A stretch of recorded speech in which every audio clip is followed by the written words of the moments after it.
Being on the cover of this Women in Music issue of Elle magazine, what does it mean to you? It's a beautiful cover, by the way. Congratulations on that. Thank you. I mean, it's really cool because to be in the presence of Lizzo and Billie Eilish, who I think are so amazing and so authentic and are, some of my favorite girls in music right now is so cool. I was so excited to be asked to be a part of it. Be in the company of both of them, which are so amazing, is so cool.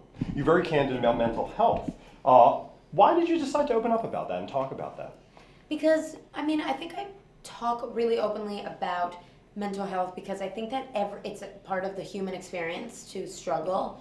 And I think that we all need tools to be able to become, better every day. And I know for sure I take those tools super seriously, and I try to meditate every day. I listen to podcasts that inspire me, exercise, all of these. I've changed tremendously as a person, and especially I struggled with anxiety for a long time, and those things really, really helped me. And I think it's important to let people know, hey, you can actually do stuff to get better. And I think that that's super important. How helpful is the artistic process to dealing with the anxiety? I think that for me, music is so healing.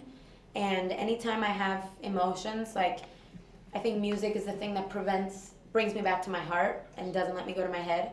You know what I mean? If I'm having a bad day, if I don't listen to music, I try to think my way through it, and that's what gives me anxiety and stress. And if I put on a song that is really beautiful, I'll just kind of cry it out, and it's like a release, I do. So. You talk about the process of putting out Senorita, which seems like it took a long time. Why did it take so long to come together? Because Shawn basically texted me the idea for Senorita last summer, and I wanted to do it, and then I didn't want to do it for whatever reason. I just didn't have. It's hard for me to have perspective of the things I want to do when I'm not in the studio, because I'm like, well, what's the kind of music I'm going to be writing? Is this going to be different? Is this going to be, too different to the music? I don't know what I'm gonna. You know what I mean? So it's hard for me to have context or perspective. And so we just kind of went back, and then when I wanted to do it, he was like, well, now I don't want to do it.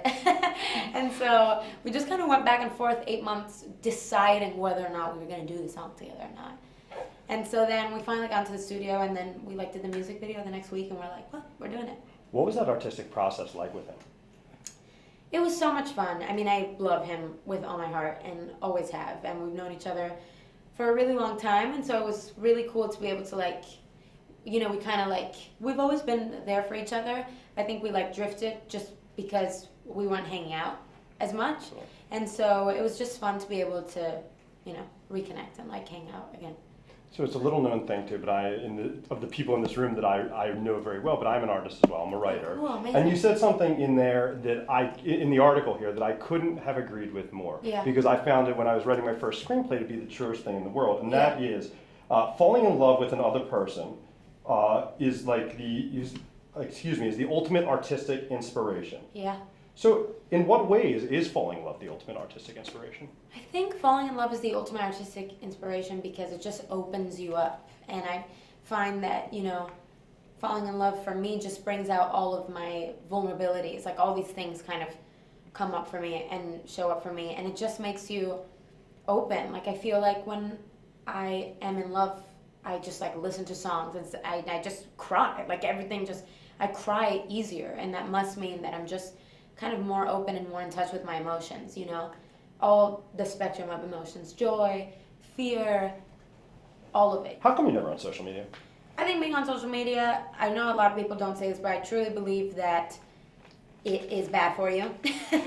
I really think that, especially for artists, I think that, I don't know, maybe not for everybody. For me and for my kind of personality, I'm super sensitive. I pick up a lot of energy, and it's hard for me to shut myself off to things that hurt me, and so I can't do it because I get so, if somebody tells me, oh, she's this and that, I'll just think about it the whole day, and it'll just bleed into my psyche, and I can't do it, and I know that it affects me.